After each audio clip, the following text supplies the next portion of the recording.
వక్ఫ్ సవరణ బిల్లుపై కాంగ్రెస్ అగ్రనాయకురాలు సోనియా గాంధీ కీలక వ్యాఖ్యలు చేశారు. ఈ బిల్లు రాజ్యాంగంపై దాడి చేయటమేనన్నారు. వక్ఫ్ సవరణ చట్టం తెచ్చి సమాజంలో శాశ్వత విభజనను తీసుకురావడానికి బీజేపీ ప్రయత్నిస్తోందని ఆరోపించారు. లోక్సభలో ఈ బిల్లును తొక్కేశారని విమర్శించారు. మోడీ ప్రభుత్వం కీలక రంగాలను అగాధంలోకి నెట్టేస్తోందని సోనియా గాంధీ తీవ్రంగా విమర్శలు చేశారు. విద్య, పౌర హక్కులు, స్వేచ్ఛ, సమాఖ్య నిర్మాణం, ఎన్నికల నిర్వహణ వంటి అంశాల్లో దేశాన్ని అగాధంలోకి మోడీ సర్కార్ లాగుతోందని ఆరోపించారు. రాజ్యాంగం అనేది కేవలం కాగితాలకే పరిమితమైందని వ్యాఖ్యానించారు. రాజ్యాంగాన్ని కూడా కూల్చేయాలి అనేదే కమలనాథుల ఉద్దేశమన్నారు. సంవిధాన్ సదన్లో జరిగిన కాంగ్రెస్ పార్లమెంటరీ పార్టీ సమావేశంలో సోనియా గాంధీ ఈ వ్యాఖ్యలు చేశారు. ఈ సమావేశంలో పార్టీ చీఫ్ ఖర్గే, ప్రతిపక్ష నేత రాహుల్ గాంధీ సహా కాంగ్రెస్ ఎంపీలంతా హాజరయ్యారు.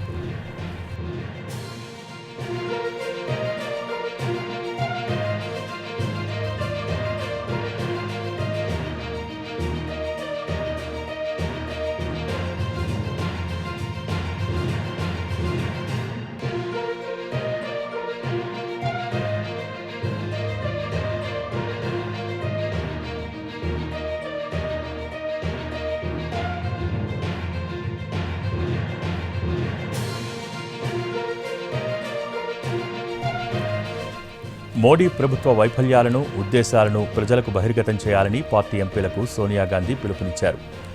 ఏది సరైనది, ఏది న్యాయబద్ధమైనది చాటి చెప్పేందుకు అంతా కలిసి పోరాటాన్ని కొనసాగించాలని పిలుపునిచ్చారు. రాజ్యాంగాన్ని అపహాస్యం చేయటానికే ఒకే దేశం, ఒకే ఎన్నిక బిల్లును కేంద్ర ప్రభుత్వం తీసుకొస్తోందని సోనియా గాంధీ ఆరోపించారు. ఈ బిల్లును తమ పార్టీ వ్యతిరేకిస్తుందన్నారు.